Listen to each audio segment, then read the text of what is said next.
Ayan naman, tatapon ko yung ingay nung damit. Ang ingay nung palawit sa pinto. Yung inayos ko na yan.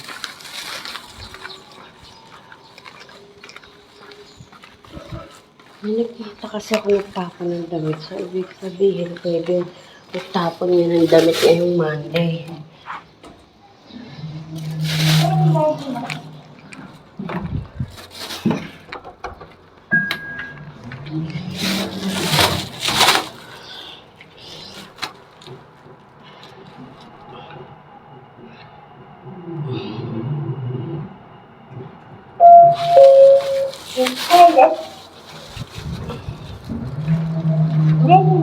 Amoy hulog yung elevator.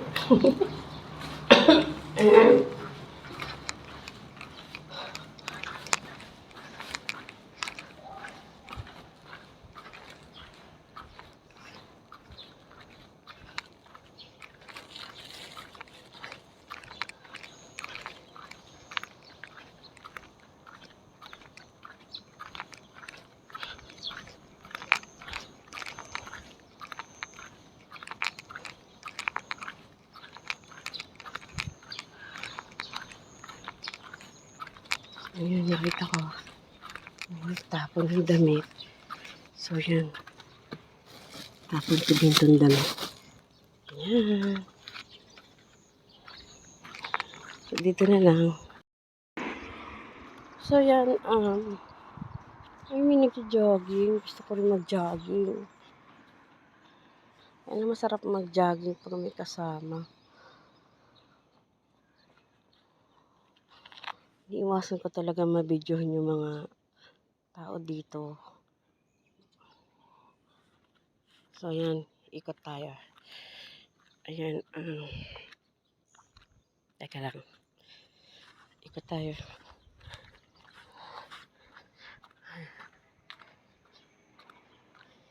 Ikot tayo doon hanggang sa harap. Pag okay ako, pag hindi ako puyat, magja-jogging ako one time.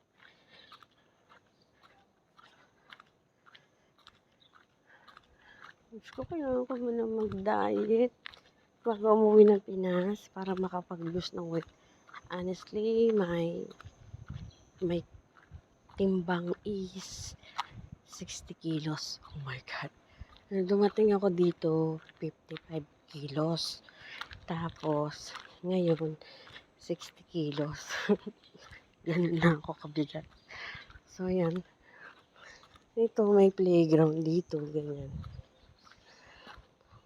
Ikot tayo.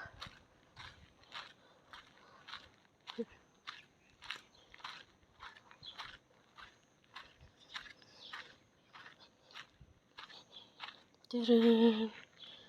So, dito tayo dadaan. Lahat yan may tagus-tagusan.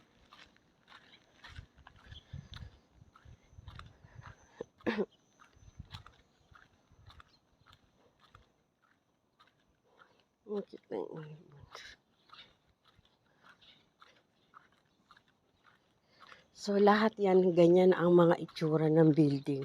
Yan yung mga danchi. So, dito, very quiet place talaga. Kahit magkwentuhan, sobrang in a low volume talaga. So, ito naman yung pinakaharap talaga. Ayan, ayan din, may mauupang tambayan. May kadulasan din. Tapos dyan yung mga parkingan ng bike. Ayan yung building.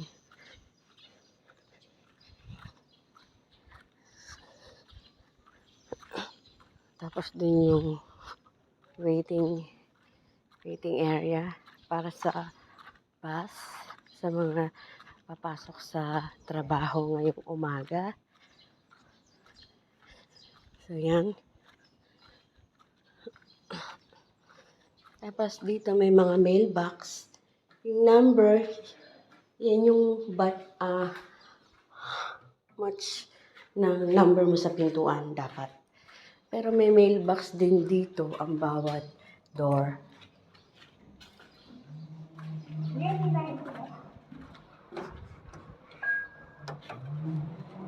Mm.